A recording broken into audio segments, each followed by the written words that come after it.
Alrighty. Welcome. Hello. Welcome everyone to RPG with DBJ.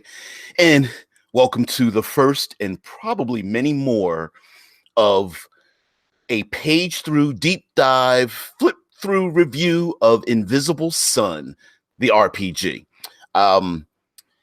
This was just brought about because the Invisible Sun RPG is available on on the PDF form of this game is available on Drive-Through RPG. So I said, well, there are a lot of people out there that have very extreme emotions, opinions, ideas about what the hell is this RPG about. And so I thought, well, I've been interested myself. I mean, we've heard of this like 35-pound RPG tour de force, pinnacle, zenith, paragon of RPG content from Monty Cook Games. But how many of us really know what's in it? A lot of us have opinions without the knowledge to back it up, including myself. So I was like, well, why don't I find out? And then why don't we find out? And then why don't we just share that information amongst all of us? So bear with me slightly, and let me establish some ground rules as well. So for this live stream, and this is not normally what I do. Normally I go Monday through Friday, but this Sunday I'm probably going to go about 2 hours. And I expect each Sunday will probably be another 2 hours of this. I'm going live. I'm live now. I have I expect each Sunday will probably be another 2 hours of this. I'm going to sorry. Going live. I'm live now. I'm trying to keep my chat open, and I've got everything on my phone, and so I'm trying to make sure that I can keep the chat open and still kind of communicate with you guys as well. So let's see here. Deadman Storyteller says, for more super chats like Mythos, oh, what just happened? Something timed out on me. That's bizarre. That's strange. Okay. Anyway, guys, sorry. Losing my mind here. Okay, so here's some ground rules. First of all, this is the PDF form, the digital form, the electronic form of this RPG. So this is not a review of the actual 35-pound black box, right? This is literally just the PDF of the game. Also, I'm going to show some images. Basically, thanks, man. Deadman says, for more super chats like Mythos Irving's, and I'll be paid. Will be paid for. Yeah, exactly. Yeah, you're right about that. But Mythos is really cool, man. Mythos even says you do a great service reviewing great RPGs. Yeah, I'm personality wise, if you're looking for someone to either blast this game and just piss all over it, or if you're looking for someone to like stroke Monty Cook's ego, either way, this isn't for you. And I say that because my personality runs positive on most things, meaning I'm just a rather positive individual. I don't like to waste my time with hate, with negativity, and that kind of thing. So, yeah. So, if you believe that I am overpraising or underpraising this game, you're probably right. Because I don't plan on doing either. I plan on showing you what I see. So I'm going to share with you guys literally what I've seen from the RPG. And also, don't think that I think that you guys are idiots in any manner. Some people like to listen in because these live chats tend to be very long. So I'm going to speak and describe what it is that I'm showing for those who don't have the time or inclination, or pretty much just absorb things through audio rather than video. So if I start describing exactly what you're seeing, it doesn't mean that I think that you don't know what you're looking at. It's basically just for the benefit of those who want to absorb this at a later date and see what the heck's going on. All right, so here we go. I'm going to share my screen with you guys. Let's see if I can get this here. And I've got most, if not all, of my programs and things going, because I wanted to make sure this wasn't going to crash. So I apologize if there's any like strange, quirky things going on here. But here we go. Now I'm going to show you guys. Here we go. Yes, I want to do that. I want to share. There we go. Okay. And by the way, in the chat, if you guys see anything, please just let me know if you are watching this and what you are seeing, or if there's like some kind of a hesitation or anything in it. Yeah. Mythos says it's important to be unbiased in reviews. Rotten Tomatoes. I'm looking at you. Yeah. So right here, I have a window open at Monty Cook Games. I'm on got online, decided to go to Monty Cook Games, and this is the Invisible Sun. This is their website and the product Invisible Sun. And in this Invisible Sun, you see there's the big black brick, right? And there's the pre-order. The pre-order, $252 US, and below that, the Invisible Sun PDF at $99. And the pre-order, if you page down just a little bit, now in bright red, says this is a pre-order. Invisible Sun in print will be available in July. Pre-order now to reserve your copy. It will likely sell out in pre-orders. For limited time only, you'll also get the PDF for free. Your PDF delivers immediately, and your black cube delivers early. Pre-orders ship a couple of weeks ahead of street date. Invisible Sun in PDF is available now. Now, I believe some people were kind of jibing Monty Cook a little bit, because I believe he mentioned that the game would never be released in PDF. This is business, so never say never. Also, I believe some people think that somehow he's, I don't know, rich or something like that. If you take a look at this game and the contents inside of it, if you've ever produced a physical copy of anything, I doubt he's making a lot of money on each sale of these things. So if I go, I'm going to find another image here. Let's see. There we go. I've clicked over to an image of the physical items that are in this game. And this game has been designed very much to have a very tangible, almost exclusive nature to it.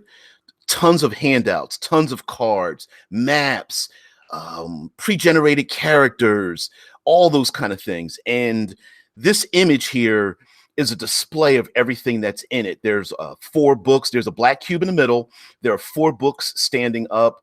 There's this like six-fingered hand. There's regular deck cards that are stacked in a stack of 4 at the bottom right hand of the picture. There's this Path of Suns or Testament of the Suns in the middle. There are bookmarks, and the bookmarks actually have, on the other side of the bookmark, there's like page numbers and all kinds of things. There's a 6-fingered hand and all kinds of methods. And to have all of that and design something that fits into a box, I think is pretty remarkable. Now I'm going to flip over here to Drive Through RPG. And let's see what Drive Through RPG. Mythos in the chat says, damn, I like how they are pushing PDF sales. Well done. Don't be like the music industry. They went digital too late to stop piracy. Yeah. Now, when we go a little deeper into this review, I think you're going the piracy thing, especially giving this PDF away, I think you're going to have some problems. And I think this is a problem that people have seen on Drive Through RPG. So Right here in Thrive Through RPG, it says Invisible Sun, watermarked PDF, $99. I don't. Um, I think it's just because of how Drive Through RPG operates and the Invisible Sun RPG operates. This is actually kind of disingenuous to the game in a bad way for sales, because the first thing people see is watermark PDF $99 and their minds just explode. They're just like, what the hell? There's no reason it should call $99 for one PDF. Now let me page down. Okay, so we got some intro, we got some great artwork. There's this italicized intro flavor text. Welcome to the actuality. Talk about the game. You are a Visley. There's some images of maybe some player characters or some NPCs, and we can start paging down. And great, there's some knowledge here and some images, and walk the path of suns. And you get all this information as to, you know, what is Invisible Sun? What is it about? But here's the problem. Right here tells you what you get in the PDF. So the problem with what we get above, and let me page back up. The problem with this descriptor, watermarked PDF $99, doesn't actually describe what you get, which is way down here. All right. So right here, it says you get 4 books totaling 600 pages of game and setting content, fully hyperlinked and bookmarked, roughly 1,000 cards laid out in printer-friendly format, the Sooth Deck, a beautiful tarot card-like deck that's instrumental to gameplay, the Path of Suns used with the Sooth Deck, a wide variety of tokens for tracking game info, several poster maps, the Guiding Hand, a GM's notebook in both printer-friendly and form-fillable format, character tomes, similar in function to character sheets and other RPGs for all 4 orders, plus apostates or apostates, along with grimoire sheets, 5 pre-generated characters, loads of in-setting handouts and props, a gorgeous art book, and the Invisible Sun app is free from the MCG shop. You get all of that in the PDF, but it's tucked way down at the bottom, so you have to page all the way down. So if you have any interest in this, yes, sure, you could page down, and maybe it behooves us to actually, I don't know, read before we purchase or decide that we hate on something. But really, I kind of feel like that information should be either posted right underneath this blank space under watermarked PDF, or right under the rating for this game. In the chat, Mythos goes and say, you know, of course you can never fully stop piracy completely, but it's still important if your DM is to support the games you play, they should put that next to the price. I absolutely agree. WTF, what the fuck are they thinking? What are they thinking? Right. So, you know, a lot of people saw that and they're just like, screw that. I'm not, whatever. So bear with me again. I've switched the image over to, and I hope you can kind of see this in general. Oh, yeah, Vince in the chat says, I thought it would be an hour later. Well, unfortunately, today is Sunday, and it's also, and I didn't realize this, it's daylight saving time in the United States. So in the States, our time has changed, and of course, different countries change on different dates. So that's exactly what happened. Yeah, sorry about that, Vince. But okay, so what I'm showing you now, pretty boring here, but this is what downloaded to my computer when I downloaded the PDF. All right. It says, so here we go, and I'm just yeah, Vince says it's normal time for you. Yeah, when your time hasn't changed yet, but ours has already been scheduled, which was today, or rather last night. But anyway, so here we have a bunch of files, and I'm starting from the bottom up here. And this is what comes with the PDF. So we have welcome to the digital black, and actually it's probably black cube. Let me see if I can expand this out a little bit. There we go. Welcome to the digital black cube. It's basically an intro file. Don't worry, we'll go back into these. I'll click on them, but I just want to show you how many files there are. Welcome to the Black Cube. This is a book called The Way, hyperlinked and bookmarked. And if you take a look, it's like 12,000 kilobytes. We have the path at 18,000. We have the key, hyperlinked, and the gate. These are your 4 main books.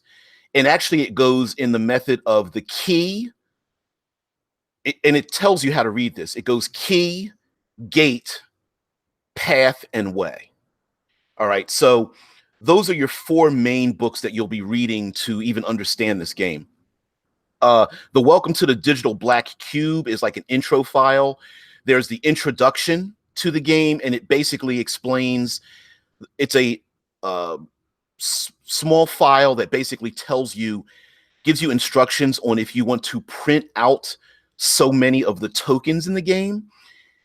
But it also gives you instructions on which files you should be reading first, or which books you should be reading first.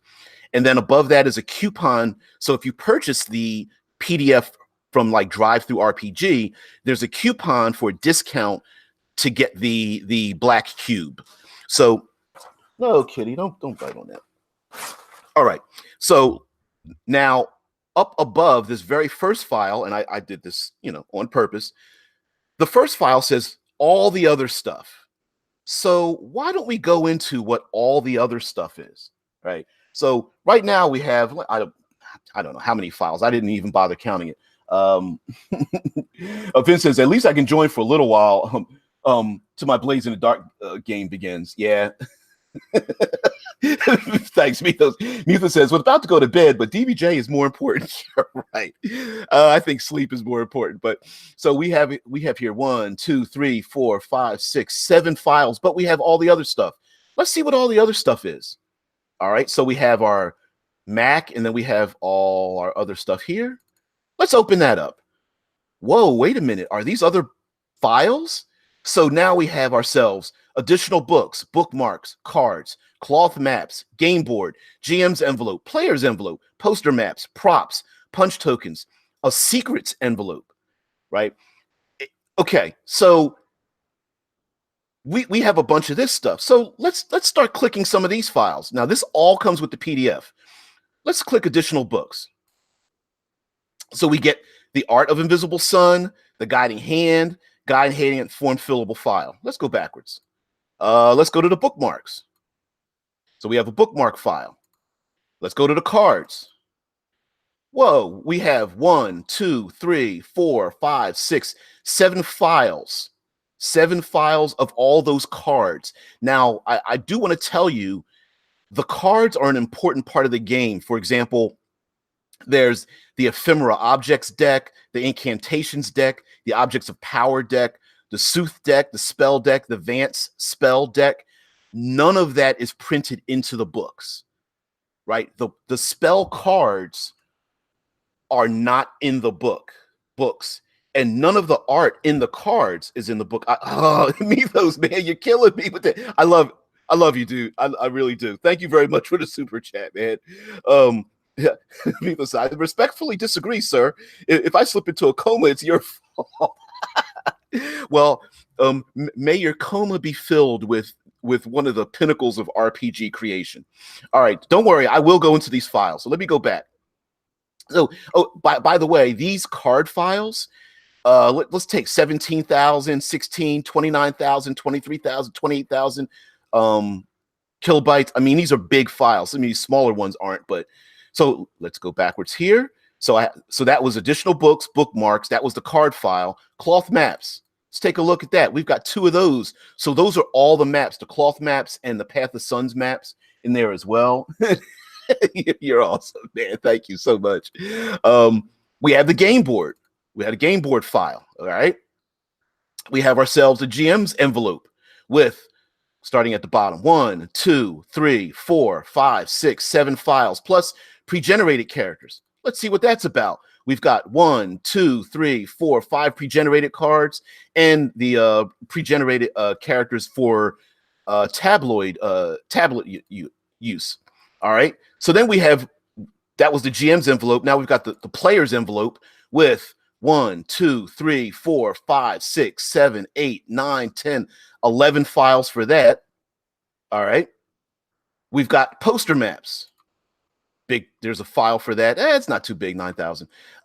We got the props envelope. The props envelope comes with a ton of handouts. Now, these handouts work very well for for a virtual tabletop, or if you pick and choose the kind of handouts you want to give to your players if you want to play this virtually, not virtually, but online. So we have a bunch of things like the Saturnine brochure. So let's go from bottom here. We have Zero's handbill, one-tip posters, Visalay warning sign, magniloquent moth menu, which is it's a menu in a restaurant in the game world.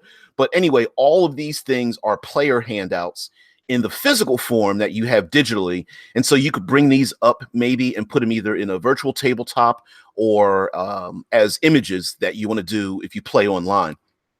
All of these are files: 1, 2, 3, 4, 5, 6, 7, 8, 9, 10, 11, 12, 13 files just for handouts. We have punch tokens, two files for that, punch tokens. And then, of course, we have the secrets envelope.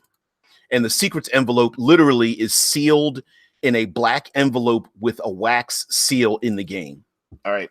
So this is not, again, this is not, let me say that again.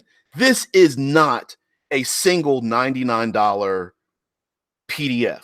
Now, sure, you could make the argument that I still can't afford, or that you can't afford $99. That a PDF that's $99 is a high price point. I'm not going to argue with that, right? That's everybody can't do that. I will argue with the fact that they literally, except for the dice and that weird 6-fingered hand that's supposed to hold the cards in it, of course you don't get that digitally, but you get the rest of the game. The entire game has been made into a digital format, the entire game, except for the dice in that hand.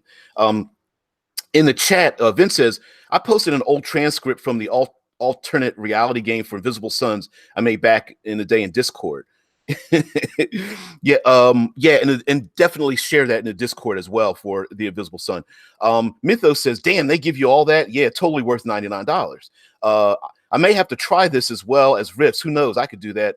Could you link the site? I want to buy it now.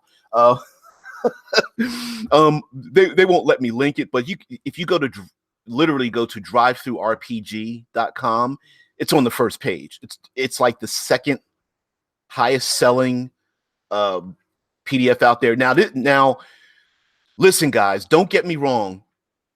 There's a lot of crap in here, and translating this game to play online, if that's your primary method of playing online, might be a little bit difficult. It might be a little bit difficult. So what I'm going to do here is I'm going to go into the additional books here, and I'm going to go into the Art of Invisible Sun so we can actually talk about, come on, open up. There we go. We're going to go to the Art of Invisible Sun. Let's see if I can get this nice and large here. All right. So I'm going to slowly page through this so we can just talk about what the hell is Invisible Sun. Like, what is it? Like, not just what is it, but what do you do? What is the point of the game? So, yes, there are plenty of descriptors. Mito says, so wait on your review. Yeah, I would definitely. Well, yes. Wait on at least one review. So mine is one of them, but I'm not the only one. So paging here through some of this artwork, and just so the people can see this, so you have at least a visual comment while I talk. Invisible Sun is a game of surreal exploration. All right. The game takes place in a place known as the actuality. And the conceit of the game is that the shadow, we live in shadow. Our world right now, what you're living now, is shadow. It is a dream. It is not real. It is a place that you, me, all of us have ventured to escape what is known as the actuality. And the actuality is reality. It is the place that imagination becomes real. It is a place where, made of pure magic, where thought becomes reality, and that is the reality.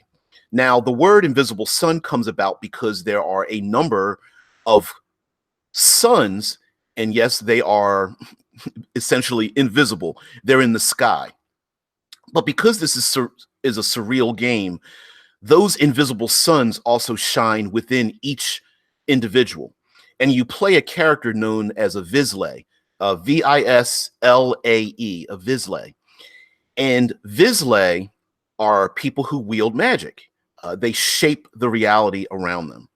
And the surreal aspect of this game comes about from things like this woman sitting at the table and her fingers are turning into snakes, the image of where gravity doesn't seem to have an effect and people's bodies and minds are strange and their very body shapes and footsteps are altered and things like that. I mean, very surreal. If I could come up with a descriptor uh, for movies, because I'm extremely an extreme movie fan, movies like The Cell, an old movie where Jennifer Lopez and Vince Vaughn go into the mind of a serial killer.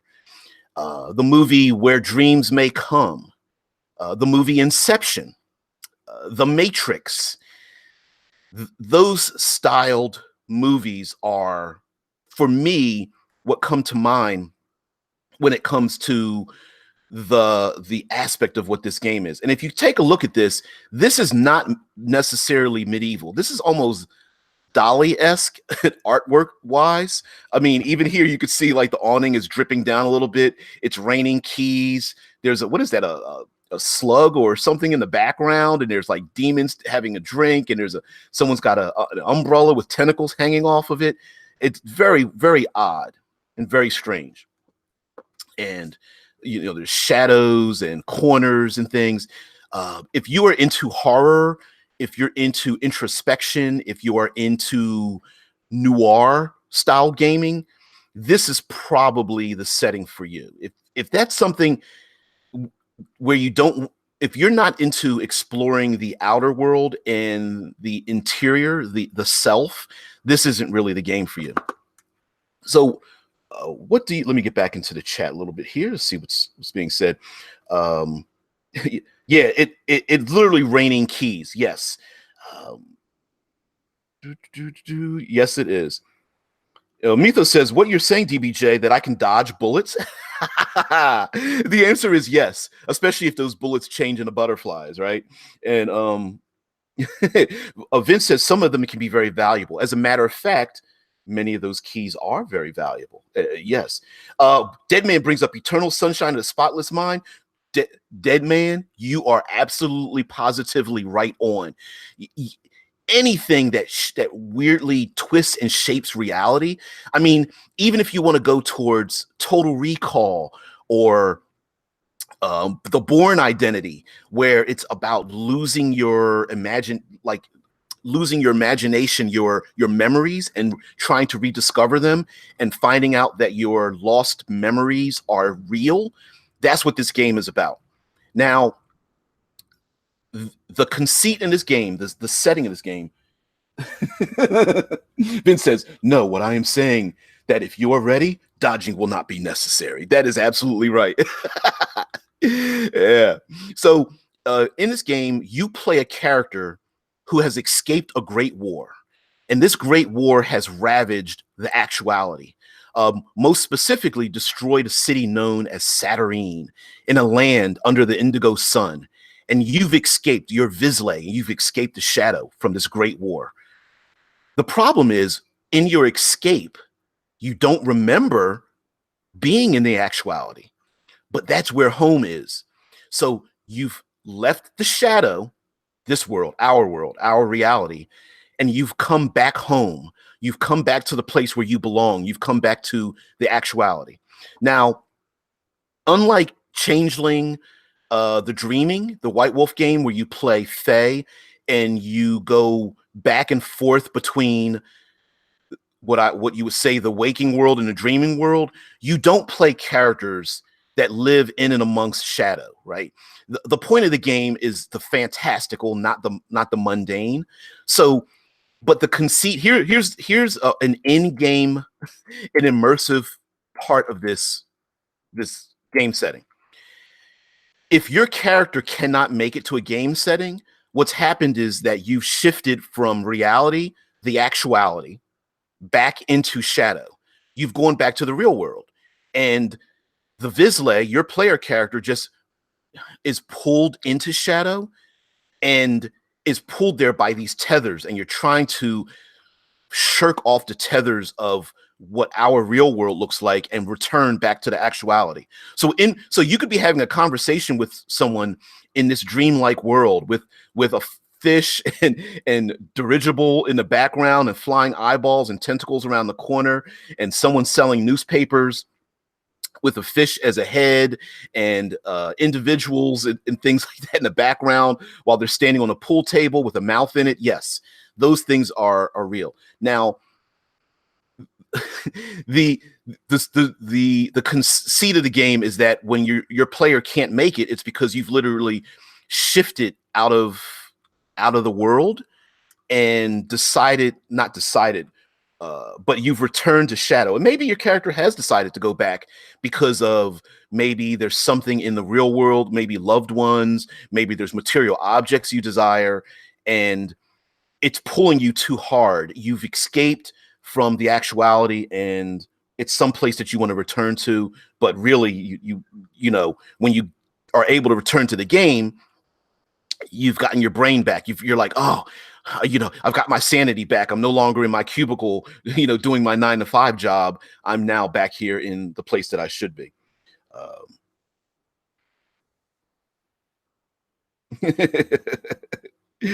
Oh man, I'm going back into the chat. Guys are talking. You think that's air you're breathing? Stop trying to hit me and hit me. Exactly, man. Oh man. Mythos says, now that I'm older, I do love the sequels because there's a psychological message. Yeah, I absolutely agree with that. And then Vince goes on, this is one of those games where you go insane if you question everything. Yes, a big part of this game is to question things, and then some things you just have to accept. Just accept it. You can't, if you bring physics into this game, if you try to bring logic into this game, no. This is something that I think is really cool. This individual here, where this individual, and it looks like there's it's a human being carved out of another dimension, and you can almost reach through to this other place. Those people exist in this world. Those people exist. It's kind of strange. Vince says, yeah, the underlying message makes them work. They are far from perfect, and a lot of the effects did not age well. Neo versus Army of Smiths, but they're still interesting. I agree with that. Yeah. Vince says, so sorry, got to go. Have fun. Maybe I'll watch later. Yeah. Hey, man. Hey, Vince, have a great one. So, by the way, as I'm paging through a lot of this artwork, right? You get this with the PDF. I mean, this is part of the PDF, and you know, there's nothing stopping you from just taking this artwork and getting online and going, hey guys, or getting on your tablet or something and saying, hey, this is what this place looks like. This is what the buildings look like. This is what this really weird dream aspect is.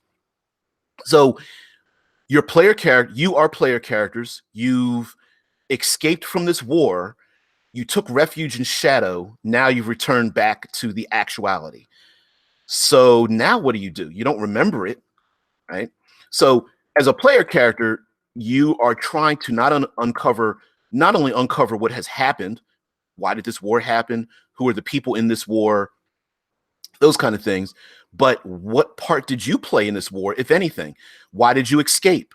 Why do you not have memories of what happened? So a good part of this, there's a character part of this where you create something in this game, and I think it's undersold, but I really love it. You get to return to your house in this world, And because this is a surrealistic game, your home could be just about anything. And I love that idea. I mean, if as you can see, it seems like there's some of it is a little bit dark, and for some reason there's like tentacles everywhere, but very Cthulhuish.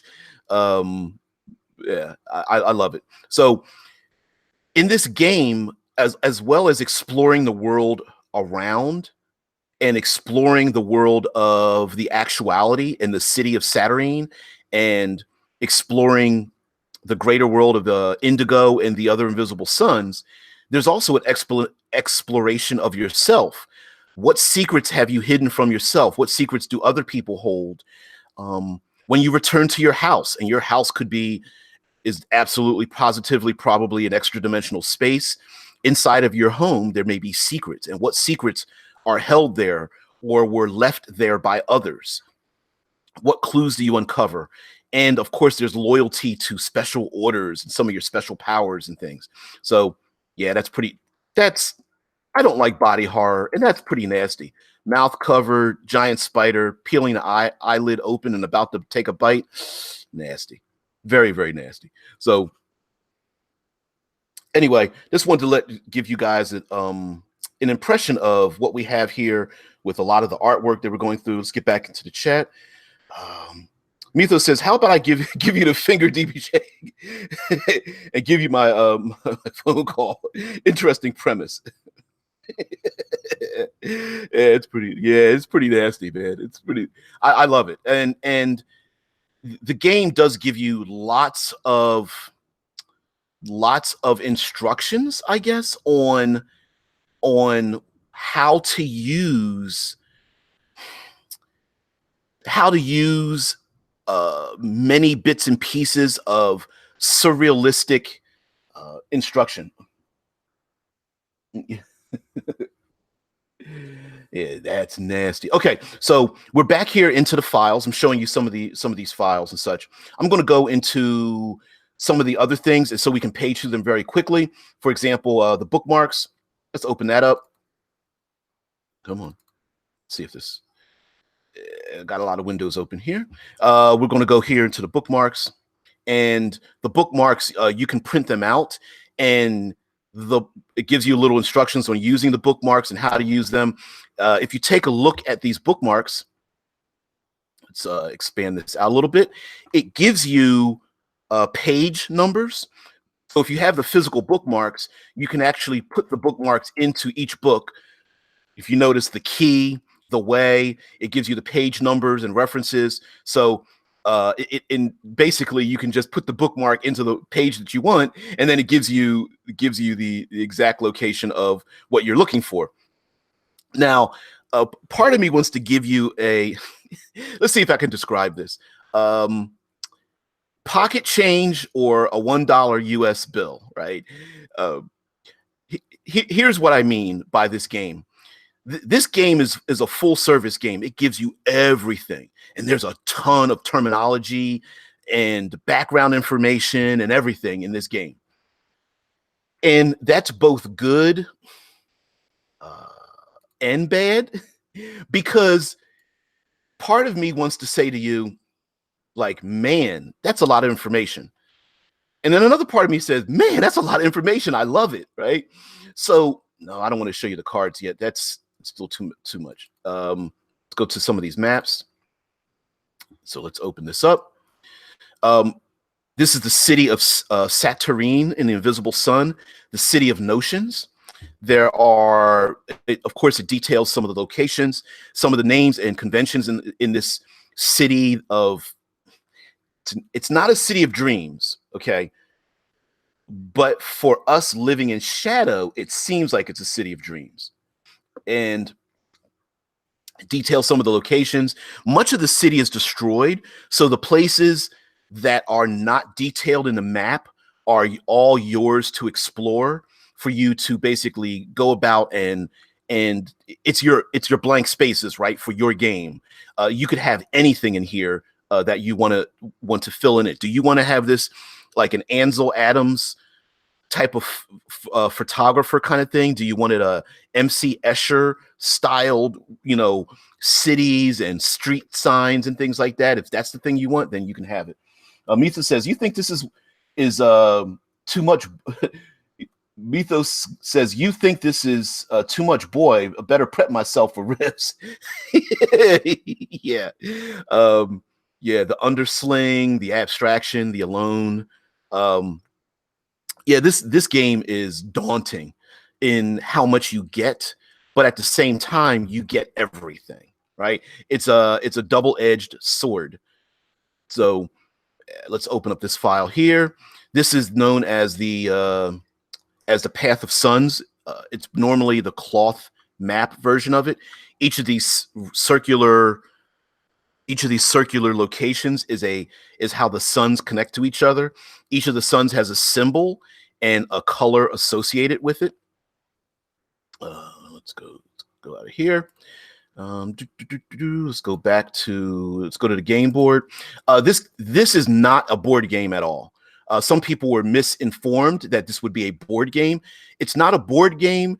It's just that the way the game is designed, there are so many props. So some people are very tangible and other people are very visual in how they learn things and take things in. So it's very, very much this game is very much a top tier game. This role-playing game is the Ferrari, the Lamborghini, the Maserati of the role-playing industry.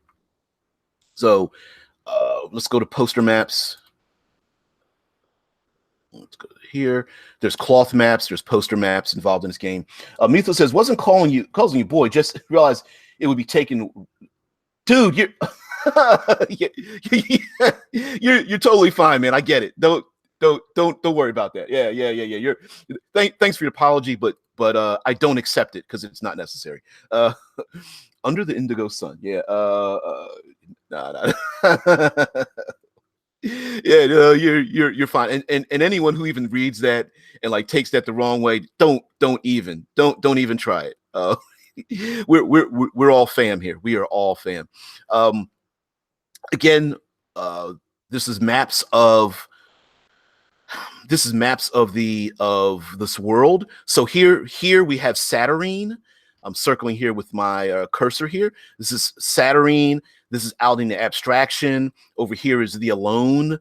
I'm presuming the alone is an ocean, and the abstraction is like a vast dream, nightmarish kind of location. There's the distraction. There's these other places, the Indigo Rail, the Whispering Temple, the Tickling Forest, the Silent City. This game has very much, how do I describe this? Contradictions. There's no such thing as a paradox or contradiction in this game. So here we have the notations of the silver sun, the green sun, and some of these round discs. I'll show you what those round discs look like in a minute. Creation, the blue sun, and what they represent. Life and magic, the mind, the indigo sun, representing something. The gray sun, the pale sun, the red sun, the gold sun, and rebirth, and in the actuality. And again, these suns are invisible to the people that live in these locations. And let's go to punch tokens. Let's see what this open up. But let's expand this out so you guys can see these tokens. If like I was saying before, if you have a virtual tabletop, and what I just passed by was a descriptor of what you're using. And then down here we have tokens, and these tokens are for some of the physical parts in the black box game. These tokens are used for, these gold tokens are used for things known as joy. These other tokens might be used for something called despair. Together they're known as crux. You can also be vexed by things, so you can get enhancements and become vexed. You can suffer injuries and wounds. So some of these are injuries and wounds. And again, These tokens are physical objects that you can use. You can be enhanced and diminished in the game. Pretty good. I'll talk about, I'll get in, once I go through some of these props that are here. I'm not showing you, darn near everything, but let's get into some of this. Come on, ephemera deck. Huge. Let's pop this a little bit larger. And here's some cards. Now, part of this game, so people want to know, how do you play this game? And let's see. Those races equals giving money. Yeah.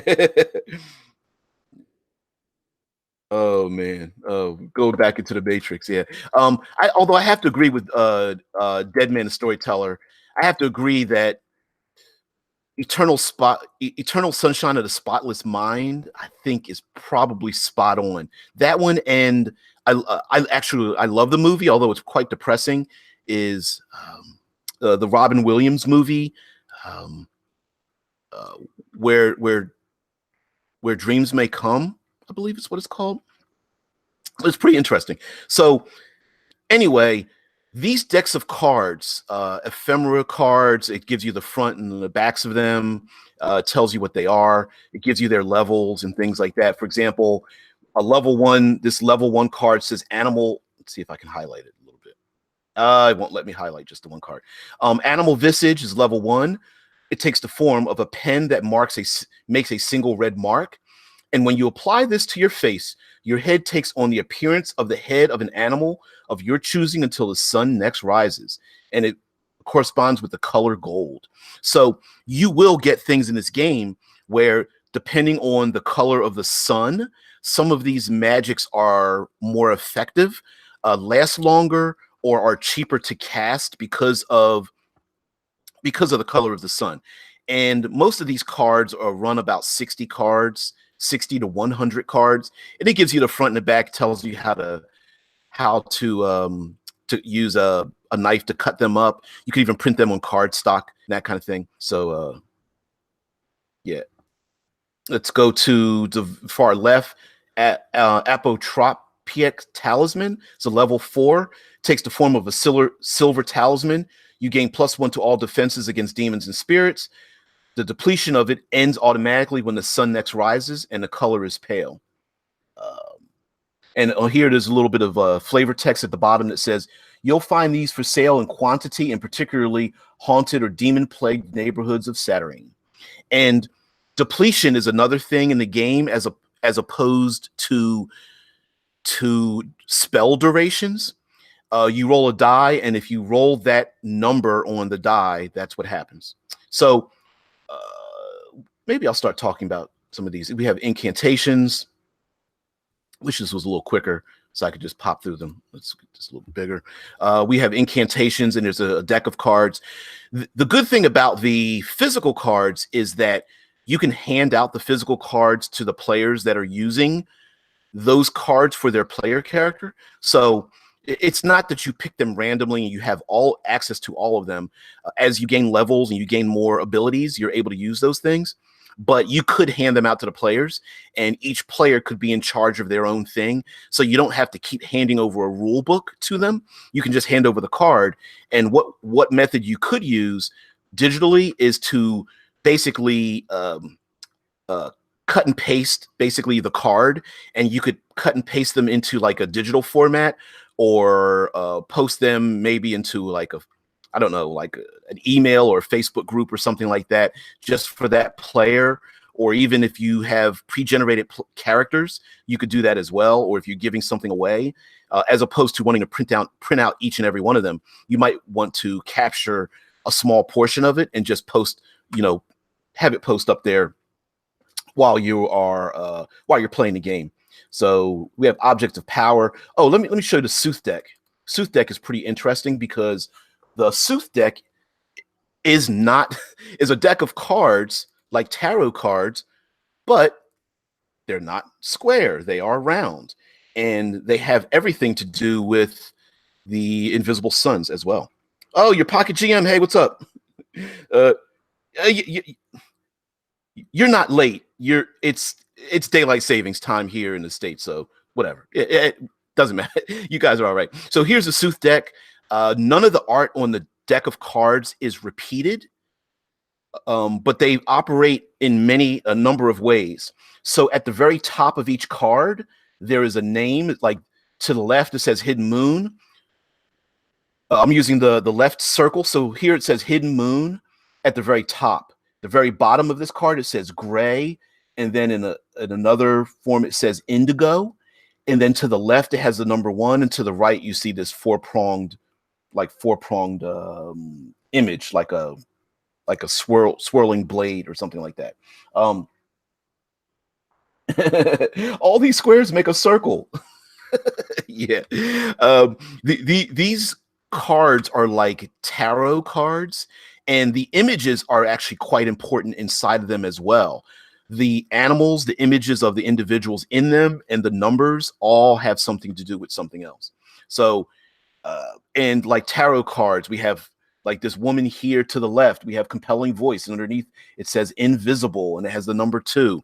And these circles, when played, you put them down on that game board, and they can change the way the world and the magic is used in the game, almost like changing an aspect of the story in a way. It's a little hard to describe without going into the game, which I will, but I'm trying to be very generalized here while we page through all these things. None of the art here is duplicated, and there are, I believe, 80 cards. I believe 80 cards or whatever. Now some of the artwork is duplicated in the art book, but the art in the cards themselves is not duplicated. So you may have seen some of this art when I went through through the file of the art of the game. So for somebody who likes to keep their hands busy at the gaming table, if you have the physical book, yes, you can use those things to page through such. And some of these cards are related to different suns. For example, to the right here, we have Eternal Mountain, and at the bottom you see green and pale. So this relates to the green invisible sun and the pale invisible sun. And I believe it is the first word, the brighter word. So reveling in knife to the right, reveling. Oh, sorry, revealing knife. Damn, my brain just went. Revealing knife to the right. Pale is ascended and green is descended. That makes sense. So revealing knife at the top of this circle on the right. To the bottom, it says pale and green. So pale is ascended, green is descended, and there's the number 8, and then there's a symbol of some sort. There's a file for what the symbols mean as well. So a ton of these cards. I mean, it goes on forever. I didn't realize it would be this kind of slow, but this is what you get in the digital format, which is just amazing. To me, I've gone a little bit more than half of these cards. I know every other page here is showing you the back of the card and then the front of the card, and using some of the images here. And of course, all of the images are like flavorful. So for those who aren't really into surrealistic gaming, yeah.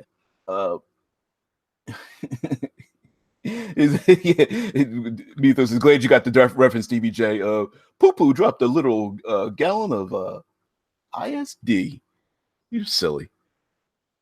All right, so I mean, so this artwork is pretty good. Now, I want to point out something here, and it's a weird dichotomy. As surrealistic as this game is, okay, we have on the left, we have rat, and you have this person with the rat, and you see these faces almost like from Game of Thrones. You see this wall of faces and stuff. Got a gem in his hand, a little mirror in the background. Now, if you take a look to the right, there's a card called Driver. At the top, it says Driver. At the bottom, it says Defender. And I believe that is a facsimile. I'm not going to say they stole it. It's a facsimile of an Audi R8. Yes, this game is not medieval. Sometimes there are objects taken from shadow and brought over into the actuality. So things like cell phones and clothing, modern day clothing and things like that are in this game world. Although I believe this game world tends to default to like the 1920s or so. But my defaulting is probably 40% of the world is that way because you have sailing ships. I mean, it's a dream world, so anything can come along with you, from firearms to here we have sailing ships and laboratories and all that kind of stuff. Mythos goes on to say the game does look interesting, but it's not my cup of tea. I'm glad to watch you cover it. Exactly. So that's the whole point, right? It might not be for everyone, which is a thing, right?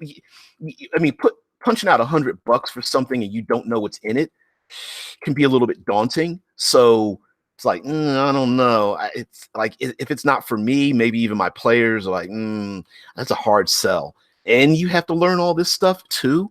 It's kind of wild. So yes, absolutely. Showing people what's in it I think is important.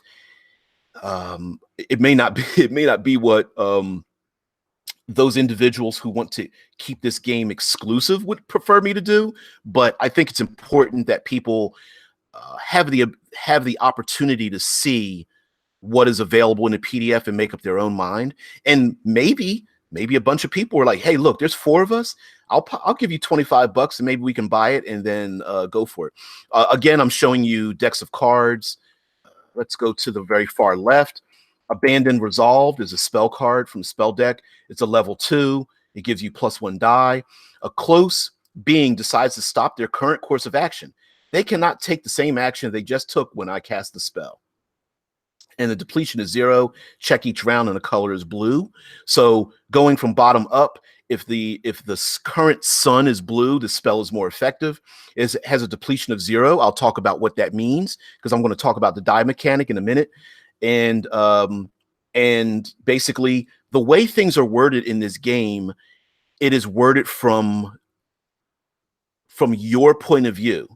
So it is not you, it is I. Like, a being decides to stop their current course of action. They cannot take the same action they just took when I cast the spell. So as a player, it's referring to you as in I cast a spell, not if the spell is cast. So it is very player facing. And some of these spells are pretty bizarre. But I want to show you something. Let me get out of here because I want to show you something that's pretty weird and pretty cool, though, at the same time. Let's see if this Vance deck will show. Is it Vance deck? Yes. All right. I want to show you something pretty unique when it comes to how the magic system has worked here. I can't believe 4 of you guys are even here. Mythos says, it's a little too dark for my taste. Yes, I'm doing riffs, but even if post-apocalypse, I will have lighthearted moments and funny moments. But yeah, knocking on this game, not knocking on this game, but it looks great. I definitely agree. It's not for everyone. Let's see if I can expand this out because I want to show you guys, depending on the type of type of character you play, the magic system changes. So let's get this nice and large. Let's move this over a little bit. Okay. How can I explain this? Each player character gets to choose what order of magic they are from. The order is how you've learned your magic, somewhat of your loyalty or responsibilities, and also how you perform magic in the game. This is pretty interesting. These cards represent Vance or Vancian magic. And as a Vance, each of these cards has a certain spell type. And if you take a look at these cards, there's Alpha Vance spells, Beta Vance, Gamma Vance. Let me move down a little bit. And Omega Vance spells. Now here's the deal. See this giant card here, Omega Vance spell, this big giant cube. I believe it is 3 by 3 inches in size, and those cards come in the physical form. Here's how you have your spell book. I'm trying to avoid going to Dungeons and Dragons, but okay. Here's how you have your spell book. You have a 3 by 3 cube on your player character sheet. The spells that you have when you begin play cannot take up more than that cube, right? So you can have more alpha spells stacked because they can fit into that cube. But the more powerful a spell you get, the less access you have to smaller spells until you get yourself an omega level spell, which takes up all of your, I guess you could call it, mental energies. And I could imagine playing a player character whose like cranium is exposed. You can see their brain, and as you cast a spell, different parts of your glowing brain like wink out, or like they turn from black to white or something like that, or green to blue or what have you. So on your character, like in front of you, like basically on a grid, you take these cards and you place them down. If you the spells that you want, if you can't fit them into that grid, you can't have them. You have to pick another um set of spells that you prepare for your thing. So I think that's pretty cool. I think that's a different, it's a way to combine like the physical ability of the spells with the the game aspect of using those spells. And the conceit of it is that you basically can't fit them in your brain, right? Those are that's how much you can do. Now, of course, as you gain further levels, you can refresh how many spells you get and increase the size of it and stuff like that. So it's pretty interesting. Um, Mitho says, anyway, I must enter the land of make believe and go to bed. I hope Eric Cartman doesn't ruin the land of make believe for me. Eric Cartman, yeah. Mythos, have a great one. Thank you very much for the super chat. Guys, don't, I hate to push that, but you know, don't leave Mythos alone. He's not the only one. Thank you very much, and have a good evening. I will continue on with this. We've actually hit the hour mark already. So these are all the alpha spells. If you see their size, they're these smaller cards. There are blank cards to make up your own spells as well, which is pretty interesting. See if I can page down a little bit. There we go. Beta advanced spells. They're larger. And of course, more powerful spells sometimes requires more text on it. They're more difficult to cast and that kind of thing. Now, not every single spell is exactly identical, but you get the point, right? They are larger, so maybe only you can get maybe one beta spell and put next to it like 2 alpha spells, things like that. Yeah, good night, man. Have a good one. Yeah, it's what is it, 8 a.m. here now after time change, but you have a good evening. Thank you for joining me, man. Really thank you so much. Don't ruin your rest because of me. I'll always be here, and anyone can catch this later. Let's go to gamma spells. Gamma advanced spells. Huge canyons of static. All thoughts within long range except my own are scrambled. Thinking beings can take no actions. Yeah. Carco's bound thought level 6. I take a single secret, fact, or idea and put such potent wards around it that no divination or similar magic can get at it. And if I do not wish it so, I can have only one such bound thought at a time. So a single secret, fact, or idea that no one can get to it. I pick up the fact that gravity doesn't exist. You know, that kind of thing. I take a fact that cats no longer are around or something, or that everything tastes like chicken. So anyway, a ton of cards. Where am I at? Let me go over to the far right. Yeah, let me page down here faster. Bam, all these cards, ton of cards. Now, of course, beginning players, you're not going to have to give them this entire thing, but blank cards for creating your own gamma spells. Now we have omega level spells. Let's stop here. Jaro's fictive form is a level 9 spell. I choose a character from fiction who I am familiar with and take on the form and abilities of that character. The form must be smaller than a small house and larger than a large mouse. The abilities that I wield in this form can be effects no greater than those listed as level 8. The depletion cost automatically ends when the sun next rises or sets, and it's more effective in the gold under the gold sun. So you can pick a character from fiction.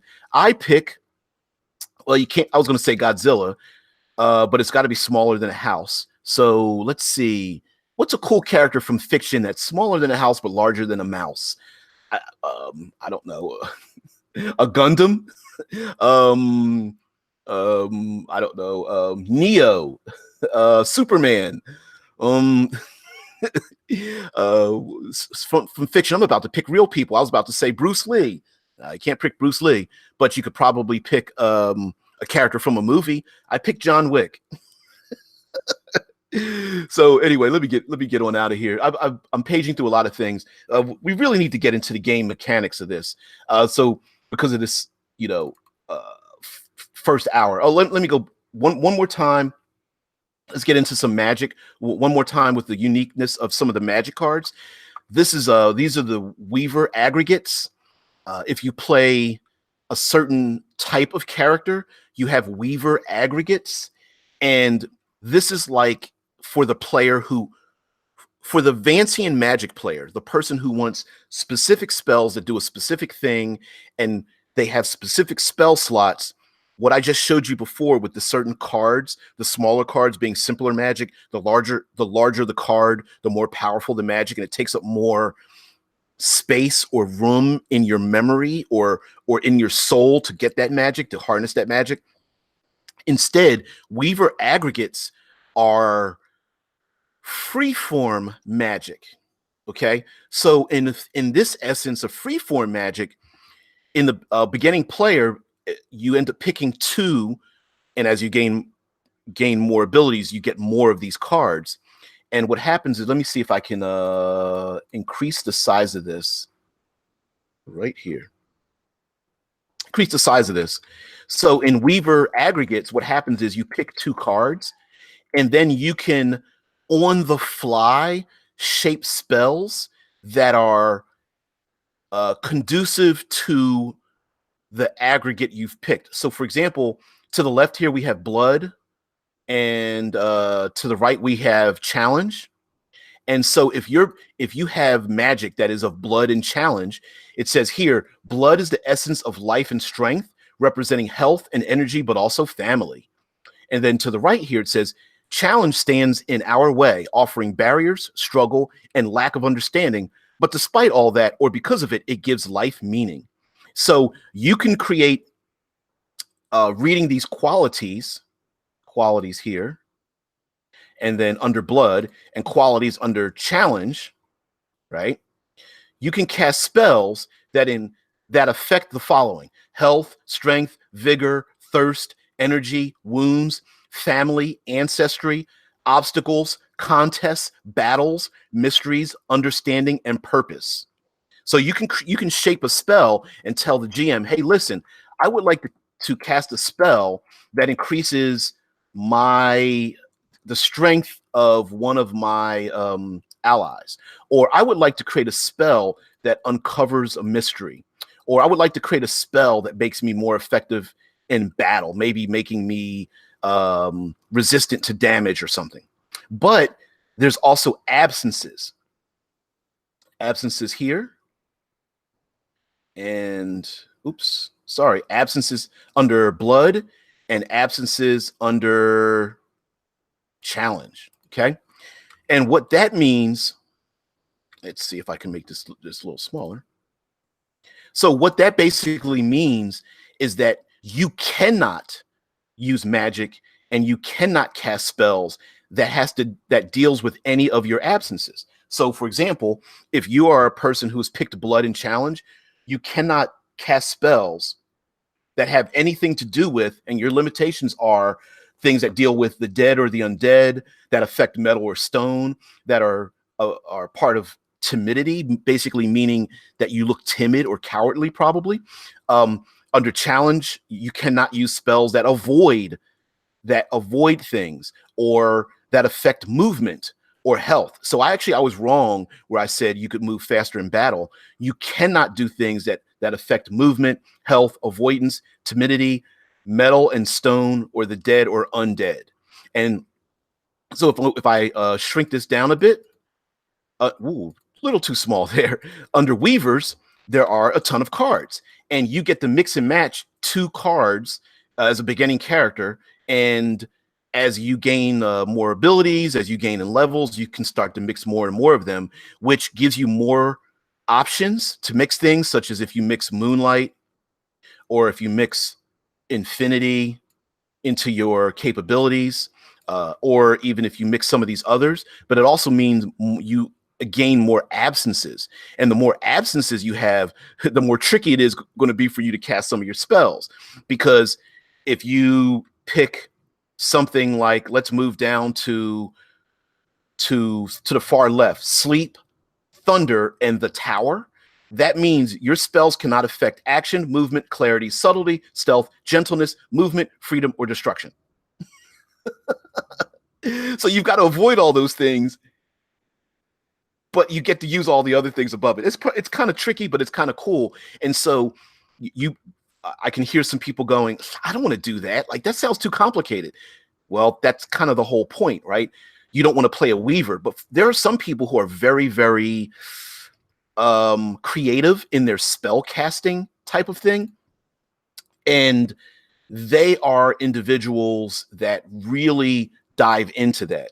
Now, yeah, well, what is it? An hour and 15 minutes we've been into this, and I've basically just been showing you guys what is on the additional books. These are all the things that come in the additional books, right? The art, the guiding hand. It's some of these crazy. See if this opens up for me here. Guiding hand. Let's increase the size of this. But let's get into let's start to flow into character creation and game mechanics after I show you this with the guiding hand. Come on, move down. There we go. Just moving kind of slow, but I don't want to, if you're visually watching this, this is a notebook. The guiding hand is basically like it's like a GM's notebook organizing things for you as a GM. So you have this physical way to, basically a way to record all the things in your game, and for like NPCs and stories and arcs and things like that. Personally, I don't know if I would want to write in any of this stuff. I mean, that's just me. Like, if I've spent $250 on this game, I don't know if I want to write in it. But honestly, part of me is like, well, on the other hand, you could save this for years and years to come, and it just gives you the ability to record all the sessions and notes from your sessions, and actually keep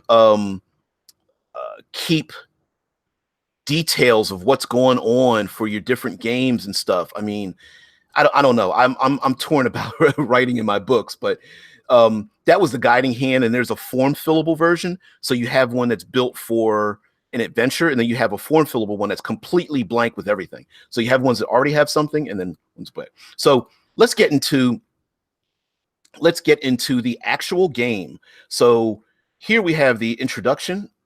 Come on, intro. There we go. The introduction. You've summoned the black cube. Now behold its treasures. Right. And this document basically tells you, hey, I've purchased the PDF. Now what? So, and I believe this actually comes physically inside of the black cube, if I'm not mistaken. But it says you open a player's envelope and remove the four-page blank tomes. Okay. And then it says, to start really plumbing into the depths of what you now possess, remove the 4 main books: the key, the gate, the path, and the way. And that's exactly what I've done when I've been reading through this. It's a ton of material. So start with the key. It has information for creating Vislay characters using a step-by-step process. This process is a bit involved, but that's so you can really delve deep into your character. You will want to look at the aforementioned character tomes while you do this, and use the book to guide you through choosing a character order and filling out the tome. Apostates can fill out their tomes however they wish. There are different types of characters, and in the game it tells you how to create those characters and gives you a step-by-step thing. So 4 people in the chat. Okay, cool. Okay, let's get into a die mechanic, and I'm gonna enlarge this because this is the book known as The Key, and we can start figuring out what the hell is a character? How do you make a character? What's going on? Here's the basics of the die mechanic, because I know some of you are chomping at the teeth, like, well, how do you roll something? How do you succeed or do anything? The game uses a die 10. It's a die 10 mechanic, D10. It is not 1 through 10, it is 0 through 9. So you can roll a 0. You do not add the dice together. So you have a mundane die. Everyone gets to roll a die 10. And yeah, there we go. Everyone gets to roll a die 10. You roll 0 through 9. You need to beat a difficulty number. It's basically like a challenge rating of sorts. You have a number. It might be 4, 7, 3, based on the difficulty of what you need to do. You roll your D10, and you want to roll over that number. There are, because you are Vizsla characters, most of the time you will, if you use magic, you will at least get an additional die. So instead of rolling 1d10, you will get to roll 2d10. And you may need to roll over a 4 or a 5 or a 6. Now, that seems very simple. And Monty Cook has pretty much done that with a lot of his games. The die mechanic's simple. It's the accoutrements that are attached to it that become more complicated. So as the game master, you add things that increase the challenges to that. Maybe it's windy, maybe you're being assaulted by nightmares, maybe there's something you can't find, maybe you're trying to look for a secret door in the middle of combat, or what have you. Doesn't matter what it is, right? You're being assaulted by ghosts as they're screaming in your ear, or what have you. So maybe the difficulty moves from 4 to 5 to 6 to 7 to 8, and you're like, man, I don't know if I'm going to roll an 8 or a 9 on this D10, because remember, it's 0 through 9. Well, you have various abilities that reduce the difficulty. So instead of, and he's mentioned this in his videos, instead of adding or subtracting a ton of stuff from your die rolls, instead what you do is you increase and decrease the difficulty number. So, for example, one player character might have a difficulty of 9, but maybe your character is very stealthy and used to sneaking around. Maybe you reduce the difficulty down to 4. Both of you may roll 2d10, but your character, who's reduced the difficulty down to 4, is probably going to make a 4 or greater, right? You could easily, with 2 dice, you'll probably roll a 4, 5, 6, 7, 8, or 9, whereas your other player character, who's not very stealthy, might have to roll like a 7 or better. And they've got 2 dice, so they've got to roll a 7, 8, or 9 on 2d10, let's say, for example. Again, I apologize. I have to take a drink of something, so I apologize for being rude, even though you can't see me. Quite unprofessional of me to have dead air. Apologize for that, but throat's getting a little dry. All right, so here we are into the book known as The Key, and the key gives you what your character is. And if you, I don't know if any of you are familiar with okay. Mythos Joy's back in the chat, like, damn it, I can't sleep. Yeah, damn it, can't sleep. All right. I'm not sure if any of you are familiar with Numenera, familiar with the cipher system, familiar with the strange. If you are, drinking ASMR, yeah, like drinking. I'm drinking. Well, you know what I wouldn't want to listen to? Somebody gumming a banana. I don't like that noise. That moist smacking of like a like a sticky fluid inside of someone's mouth. I don't like that at all. But I'm holding this for a specific reason. I apologize. If you're familiar with Numenera, there's a character creation concept that really dives down into this: an adjective noun that verbs. Okay. So if you're familiar with Numenera and the adjuncts after that, cipher system and the strange and wow, I forgot the name of it. Predestination. Wow, I cannot remember the name of it. Anyway, you'll understand the concept of an adjective noun that verbs, and he absolutely does that in this game. If you take a look, I've got a cursor floating around here. That cursor, your order, your heart, your forte, your soul, your foundation in this game represents those things. So instead of having adjective, noun, that verbs, for example, I am a playboy urban ninja that stops crime in the city of Gotham, right? I'm an adjective. I'm a playboy urban ninja. Noun, I'm a playboy. I'm a adjective, a playboy, whatever. You know what I'm talking about. Damn it. My brain's starting to shut on me because I'm looking at something else. But long story short, you understand what I'm saying. Adjective, noun, that verbs. Boy, woo, maybe I should write some of this stuff down. Anyway, in this game, he's added more to it. So your order, heart, forte, soul, and foundation make up what it is that it makes up your character. Now, these books, the key, the gate, the path, the way, are actually quite easy to page through. Pretty easy. It's an easy read. Anybody want to play their player character at a dinner party with a bird's head or an open tome with an arcane language? Sounds kind of cool. What are they drinking? I'd be careful. Always with the tentacles. Always with the hentai, right? So right here we have ourselves some intro story to get you into what the hell's going on in this world. Mythos says, fate, it seems, is not without a scene of irony. Yeah. So I want to get into Rivenhome. These are some of the artwork actually tells you what's in this world. So some of it is detailed. For example, this picture may be a picture of individuals known as thought forms. And now I'm going to get into some things that bug me slightly. Mythos said, yeah, super tentacle hentai porn. Yeah. hey, if you're into that, this game is for you. This game is absolutely for you. By the way, any of these individuals could be player characters. Absolutely. Ooh, lampshade lady. Hey, what's going on there? All right, so I want to show you how the books are laid out. And this is something I mentioned quite earlier in the chat, and I couldn't quite describe it. It is it better to have paper money or change, right? Even if it's the same worth. Like, could I have 4 quarters or 100 pennies American or an US dollar, right? Which one is better? What I mean by that is, do I want a game that gives me a little bit at a time or gives me everything? So here's the layout of this game. As you're reading it, sometimes we call this like breakout text, or sometimes we call it like information in the margins. I'm going to take another drink. I apologize.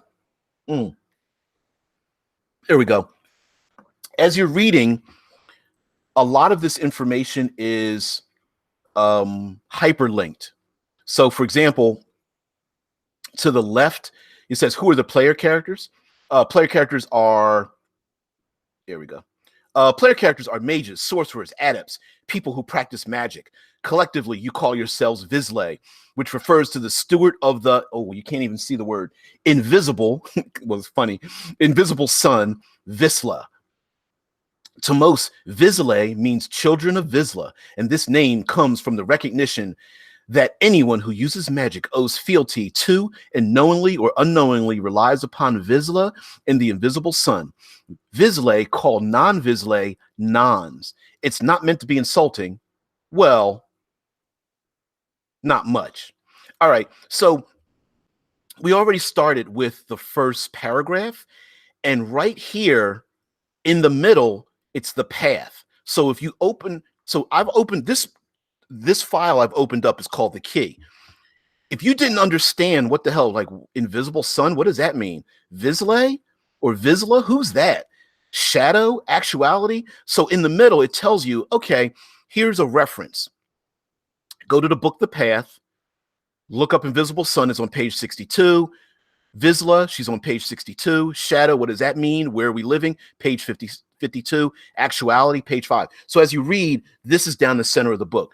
Now, I love the fact that these files and these books are give you exactly what you need when you don't understand something. The problem with it is there's a ton of this in the book. All these files tell you to go to some other file to take a look at if you don't understand it. And I get it. I listen, I get it. It needs to be in there because on the first part, this game is kind of hard to understand. But then on the other part, it's like, okay, stop pointing me to someplace else. Just tell me what it is. So, and I understand that trying to organize a ton of information, 600 pages of documents plus cards plus magic plus artwork plus maps plus game boards plus handouts, you're going to have to do something to organize it. So yeah, it's kind of weird. Mythos says yeah, mine says nobody else has a J-type Nubian, I can promise you that. you're weird, Mythos. I love it. This part kind of it's kind of like the metagaming portion of this setting where Monty Cook will specifically put this like pale background and will say, listen, throughout these books, you'll see page references to various items accompanied by the following symbols and colors.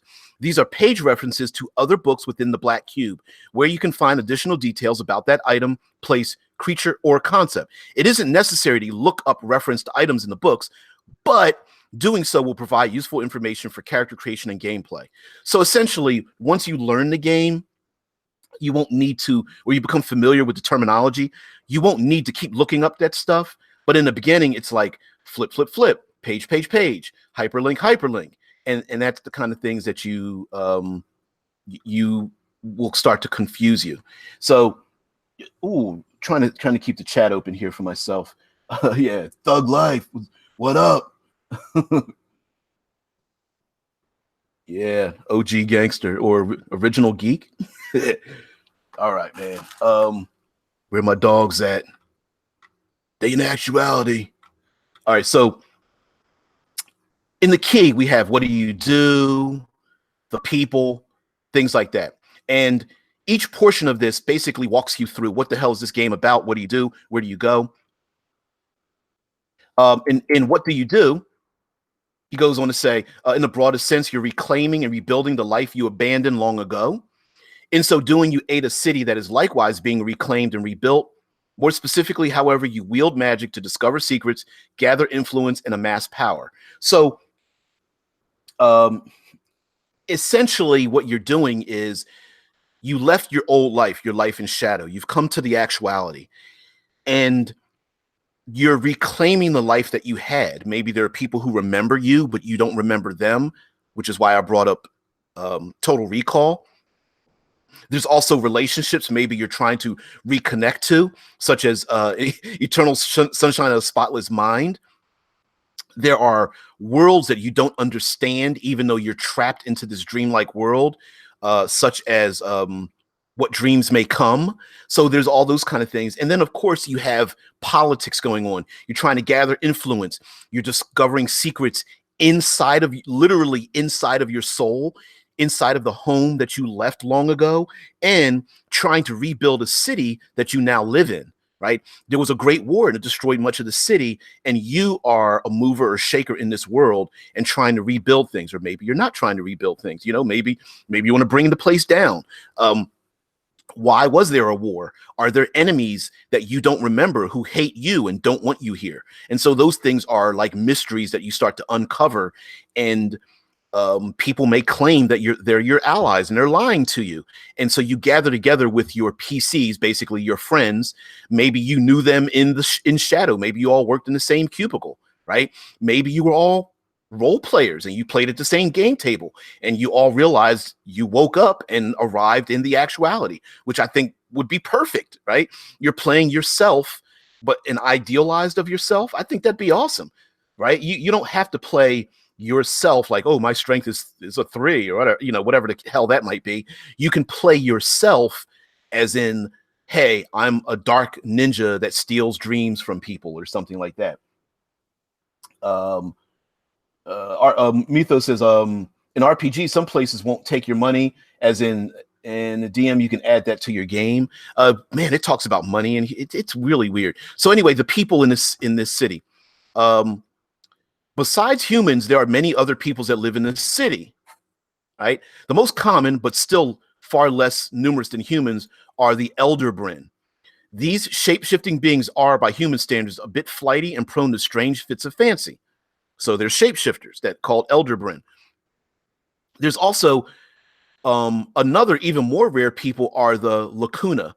Lacuna exist only as apertures to elsewhere. They look like person-shaped holes in the very fabric of reality. Lacuna are secretive and reticent and frequently motivated by entirely non-human rationales. There are also very small numbers of other non-humans hailing from far-off half-worlds, each with their own unique form and outlook. Okay, so the world is filled with these strange people that you can basically, I hate to say this, but you can just make them up. It's the gaming version of, I'm just going to make up a person that walks around and they have no head. It's just a fish floating above their head. But this is kind of important, and it's kind of a strange thing, but I do like it. As previously stated, even among humans, not everyone in Saturnine is a Vizsla. However, some of the Nons aren't actually people. Instead, they are thought forms. These servitors are magical force shaped by sorcerous thought and given existence in the world to perform tasks. Messengers, guards, cleaners, and clerks might potentially be thought forms. Thought forms look like people, but some can see their true nature, and even a brief interaction can suggest to anyone that a thought form is not an actual person. Thought forms don't have much in the way of emotions, original thought, or wills of their own. Once a Vizsla who had recently returned from Shadow suggested that they were like magical robots, and the comparison is not far off. Here's the thing. This is a conceit that allows you to make up thought forms as NPCs that are not fully fleshed out. You can basically, if the PCs go into a bar and the barmaid goes to give them a drink, and the PC, you maybe one of your player characters is one of these people that's like, I want to talk to everybody, and you're a game master that's like, oh my god, I got to come up with new names and personalities for all these NPCs. Guess what? In this game, you can just say, no, they're a thought form. They are silver. They look robotic. They have intricate runes across their face. They have no eyes or mouth, and it goes down their arms and legs. And the PCs are like, wow, what's their personality like? They don't have one. They don't have any facial features. Why ask him what they do for a living? He doesn't respond to you. Doesn't have a mouth. Really? I make my hand glow on fire, see if I can intimidate him.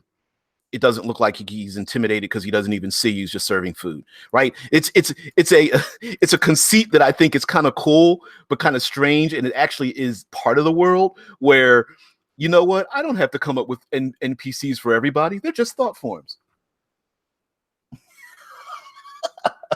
Ethan says, my stat in this game would be plus 50 to autism. Yeah. Yes, I have Asperger's. I can make that joke. Oh, really? I know that, dude. Oh, well, good for you, man. Or good for whatever. Good for you for being an individual. And I'd actually like to learn more about that. I don't know about anybody that has Asperger's. Let me know if I'm doing anything that offends, that throws you off. Maybe, I don't know. So anyway, here we go. Whoa! Right in the middle, we do have breakout text. Like, for example, right in the middle, it says, there's another kind of person, but most don't live in Saturnine. These are shadows, and they hail from the gray. So you have little bits of information like, oh, by the way, here's a little nugget of background. And you'll find this right down the center of the book. And then, of course, here at the bottom, turn to the book, The Path. So you can look for the dead, Saturnine, the city of Saturnine, and the pale in the other file or the other book, The Path. And the reason why is because right next to it, it says, there we go. And of course, some of the people in Saturnine aren't alive. The dead primarily live in a faraway place called the Pale.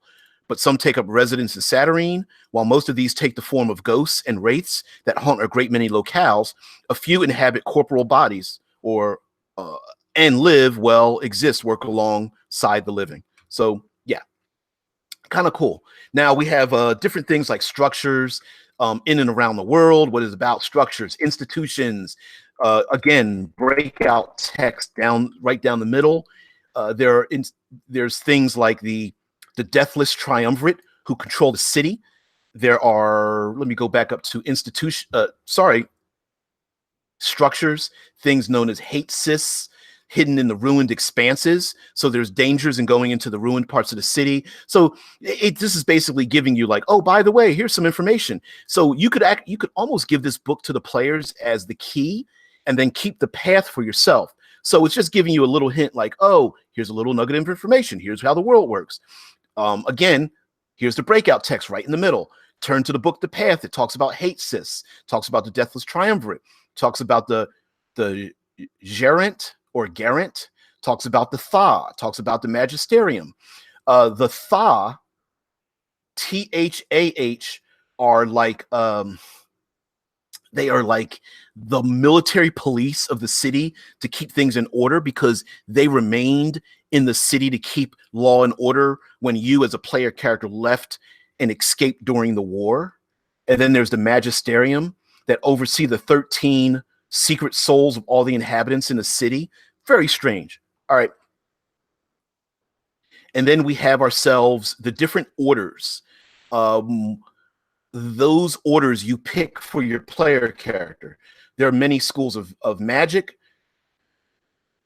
There are many schools of magic and disciplines of magic, but only 4 are worth mentioning.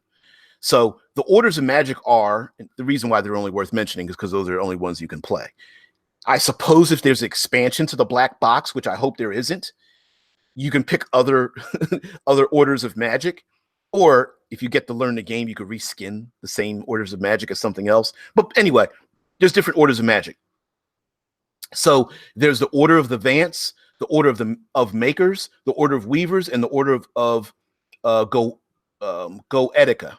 And if you remember, as I showed you those magic cards before, if you play a Vance, those are the magic cards you use that can only fit into a certain amount of space. And you pick those cards as like your spell book.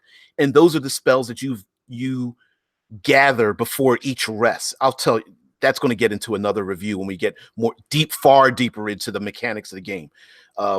The order of makers, basically, if you're somebody who loves to craft things, if you're a player character you're a player who wants a character that crafts items with special abilities, and listen, items don't, this is a surreal adventuring. An item doesn't need to be made out of steel or iron. It could be made out of, I pull a crystal made out of the desires of a loved one, and I sprinkle on it the tears of despair, right? Like you can have an item that is like, hey, I have a skeletal hand that walks around, but on top of the skeletal hand is a small little house that a small mouse lives inside of. Like those are items you could create that walk around and do things for you. The order of weavers. Again, I showed you some of those cards. If you want to be a weaver, that's a person who wants to use very organic magic, right? I don't want a list of spells. I don't want to keep track of specific spell types. Weavers only have a small select amount of spells. If I have to make a comparison, a Vance is a wizard, a weaver is a sorcerer, but weavers have more fluidic or organic options to use their spells. Oh, I picked blood and challenge, so I'm going to analyze what this blood is. I'm going to increase the adrenaline of blood in this other individual. I'm going to analyze the blood of this dead victim. You know what I mean? Like you can come up with things on the fly, which a Vance cannot. And then there's the order of Goetica, and the order of Goetics summon other beings to do things for them. They can summon elementals and demons and spirits that perform a duty, and then they just leave.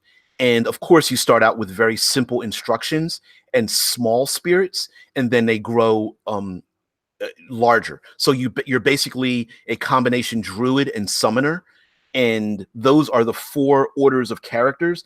And if you notice, yeah, blood for the blood god, Mythos says. Mythos says, so magic tech. Exactly. I absolutely agree with you. Yes, it would be Magitech. This game does not say it's a dream, but imagine if it was a dream world, although there are rules to it, which is why there's a game in it. Yeah. Yeah. Riesler says, never played Warhammer, but I know the reference. Yeah. Yeah. So here we go on. They talk about the city of Satyrine, the orders in advance. And lastly, with the 4 orders, there's also a 5th one. Those who reject the 4 orders are labeled apostate. So people that are you as a player character play a Vizsla, you're part of something known as the Invisible Church. And there are apostates that do not want to be part of the orders. Now, Invisible Church, apostates, it's weird. There is no church. They're called apostates, but there's no like religious order because there's not really religion in this game. It's like terminology. So I will tell you that if you're someone who's into tarot cards, chakras, Buddhism, Taoism, meditation, astrology, reading bumps on people's foreheads, reading palms, if you believe in spirituality, you believe in omens, not believe in those. If you are into the knowledge of those, hell, you don't believe in them, but you love studying those kind of things, this is the game for you. None of this is real, meaning like this is not taken from real things, but it is used and abused to create this game world. Beyond Satyrine, we talk about the Invisible Suns. The Invisible Suns have different colors, such as silver, green, blue, indigo, gray, pale, red, and gold, and the concepts that they each represent. And of course, because the Invisible Suns affect magic, sometimes as the game master, the players may go into different realms or different days of the week, or maybe certain invisible suns start to rise in the sky. Of course, they're invisible. Other people can't see them. But as a player character, you know the sun has risen. Right? A few other things you'll want to know. A theory, one among many, holds that the actuality is a spell in the midst of being cast. Originally cast at the center of time, it spreads both forward and backward, creating not only everything, but every moment as well. The being who cast the spell is utterly unknown, and by most accounts unknowable, but they have left behind remnants and clues that people lump together and call the legacy. The legacy is often discussed as if it is the creator being, when it is actually a collection of relics, lore, and creatures. Beings referred to as angels are part of the legacy. For example, those who wish to study the legacy and plumb its mysteries are directed to the silent church. So, something important here. Originally cast at the center of time, it spreads both forward and backwards, creating not only everything, but every moment as well. For me, as a person that loves creative elements, what this really means to me, and it goes on in part of the game too, but really means to me is that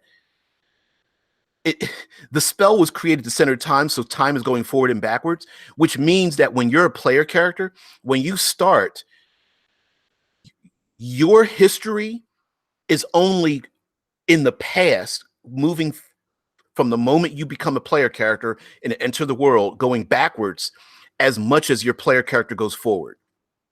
What I mean by that is, today as a player character, your character may not have a brother, or your player character may not have been a soldier in the war.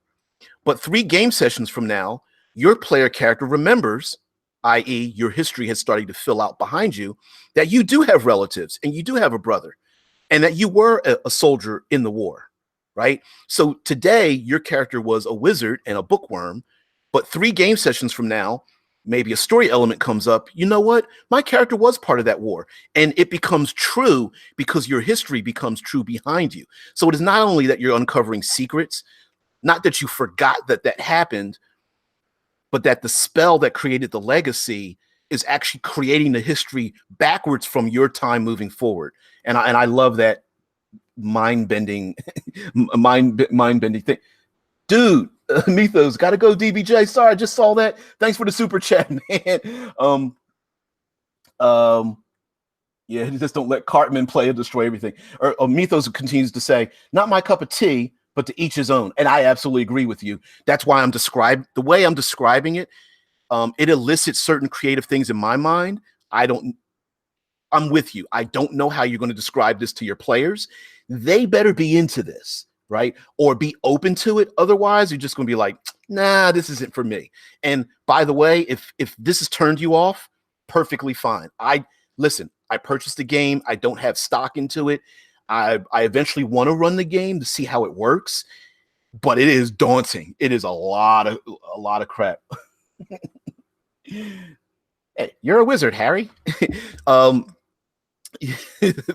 Thanks, Mythos. Key points. Again, here's breakout text from these little boxes that like Monty Cook basically tells you about, right? Key points. Vizsla are those who study the ways of magic. The terrible war is over. Many Vizsla fled into the shadow during the war. This is like basically what you give to your players, right? Well, what do I do? What's going on? And this is all the background that they need until they start to uncover secrets, because even you as a game master might not know what those secrets are.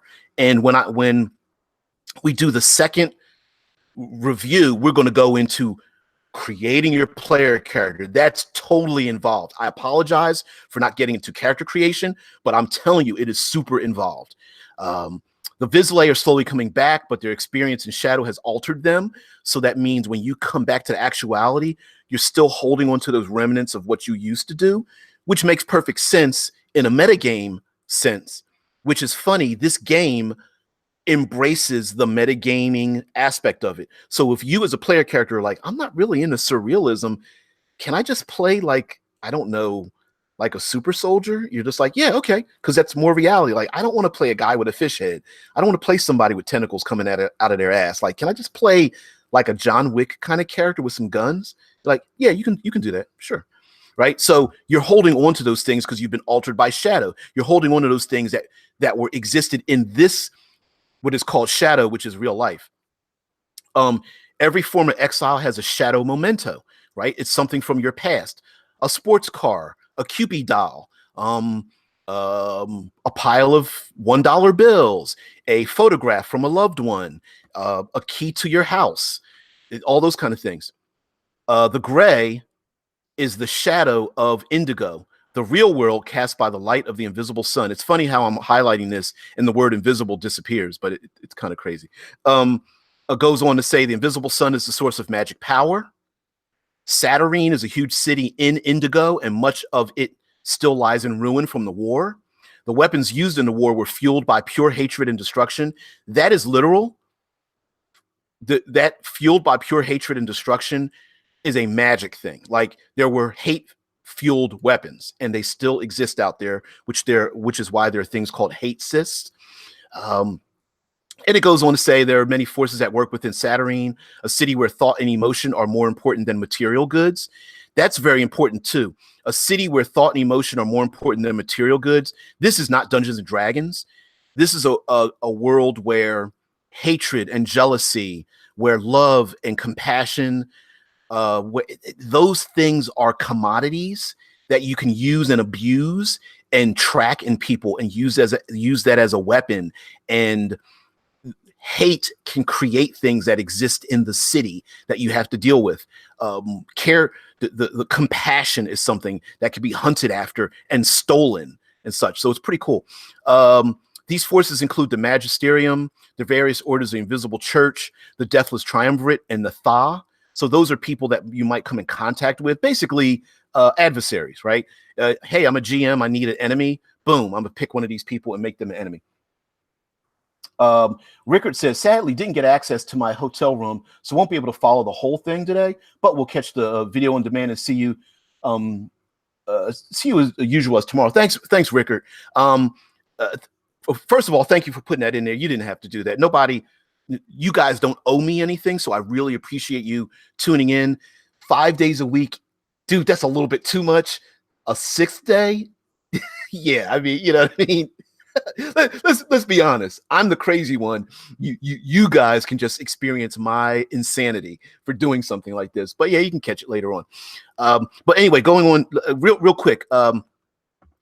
Key falls are magical storms in Saturn that drop keys. That's cool, right? Some are useful, but a few called wicked keys are extraordinarily potent and can change reality. Yes, those keys are basically, you can drop clues. Those keys can open doorways to things. Maybe there are enemies that are looking for those keys and gathering them together so that they can open a portal to someplace dark or uncover a mystery. Or here's a weird thing. Some of those keys can actually go into the back of people's heads and unlock secrets inside of them. Yes, those keys, this is a surrealistic game. Those keys can fit into doors and secrets and unlock emotions in people. This is something strange called I hope I'm pronouncing this right because there isn't a pronunciation guide. The noosphere, the noosphere. N-O-O sphere, N-O-O, and the word sphere, like a ball. But it's N-O, and the second O has an umlaut over top of it, the two dots, the umlauts. So I'm thinking it's pronounced noosphere, is a network of conscious minds that stretches throughout the actuality. The noosphere or noosphere is like the internet of the magic world. It's like the astral plane of the actuality, which is weird because the actuality sounds like you're in a dream world by itself, but there is the noosphere is the mental plane, a consciousness of minds that stretches throughout the actuality.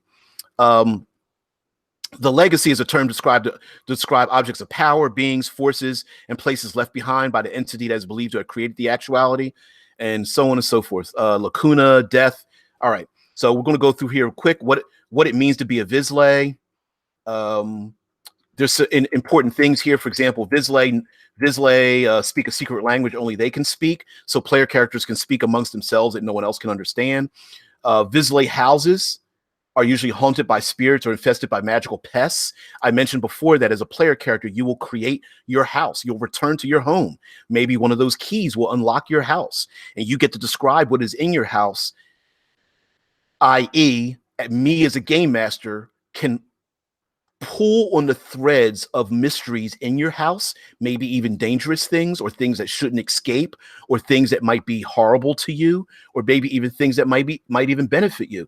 For example, as a player character, you might advance your player character, quote unquote, gains a level, right? You gain points to increase your character's ability. Maybe you find a room in your house that you didn't see before, or you find a key that unlocks a specific room, and that room could deal with maybe dealing with the loss of a loved one or the return of a family pet that used to be a small cat in the shadow, but now in actuality it's like a green tiger, and you jump on his back and say, by the power of Grayskull, something like that.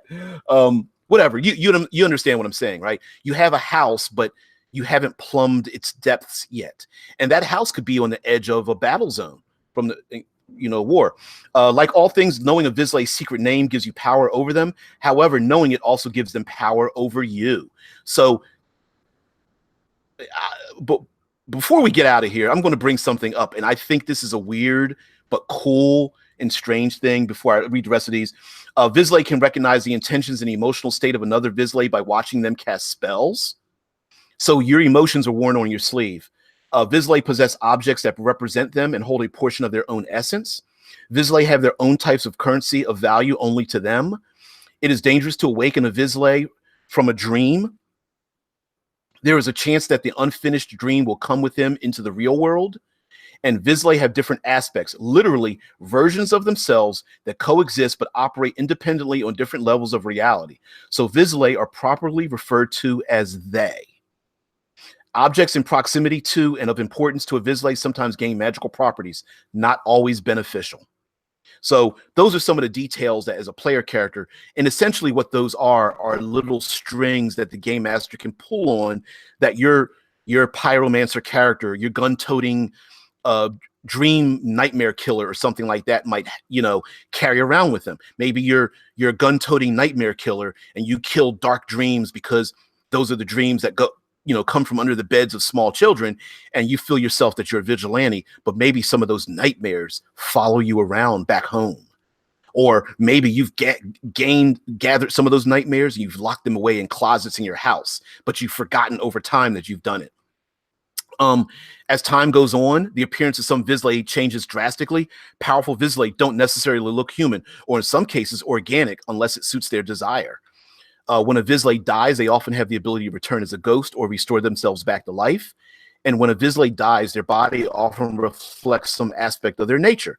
The body of a corrupt mage full of despair might be found swarming with beetles. The body of a more pure-hearted Vizsla might crumble into a series of sacred relics. And then, of course, we go into creating a character. The Testament, known as the Testament, and the Vertula. We go through different paths.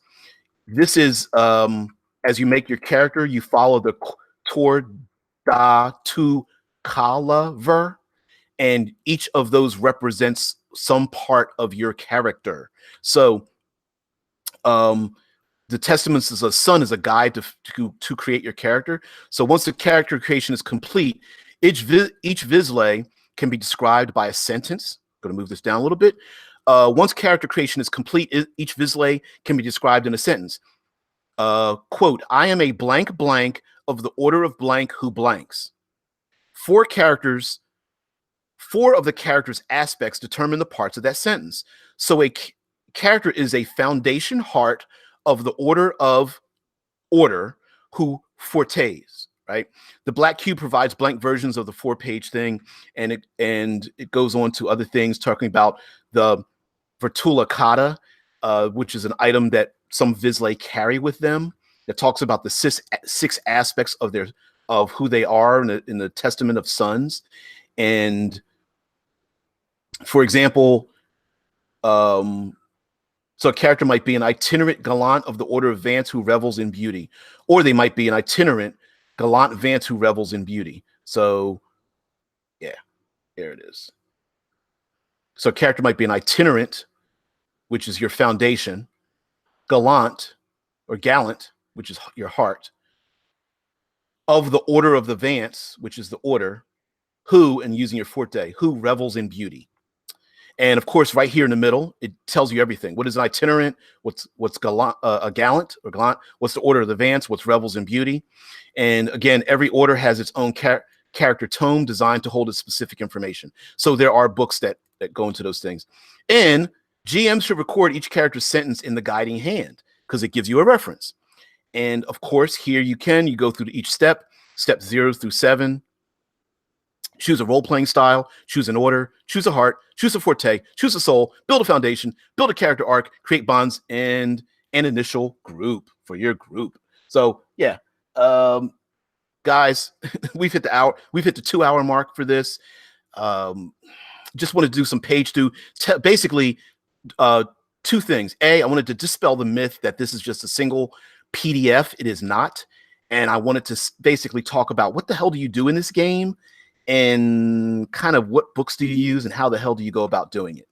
So again, thank you very much. Really, I know 2 hours, what the hell? But again, just paging through this, I'm going to stop sharing this right now and go back to, here we go. Guys, thank you. Come on, camera. Anyway, thank you very much for joining me. I'm DBJ. This is RPG with DBJ. I know 2 hours is very long. Please stick with me if you really are interested in this game or you just want to gain some more knowledge.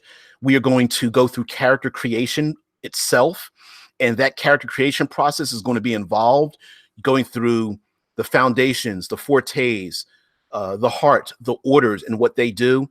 So again, if you like this type of page through showing you what's going on, please support the channel. Just like, share, subscribe, share it with people. Matter of fact, Go down below the video and join the Discord, because there's plenty of brilliant people there. And check us out. I'm a contributing writer to Critical Hit Publishing. Check out what we're doing. There are plenty of things that we come across. I'm DBJ, DeVabry and Jackson, a contributing writer to Critical Hit Publishing. My baby is the Cinematic Environs. We have plenty of those available. Sorry about bending down and pulling out some objects here, but I got to do a little bit of self promotion. Some books available from Critical Hit Publishing. Yep, available. Wow, the latest one, the Lich, hardback book about nothing but the Lich. Kind of cool. So, little self promotion. A little self-stroking, I guess, would be the thing. Guys, everybody have a great day. Thank you very much for joining me. I'm DBJ, and I'm out.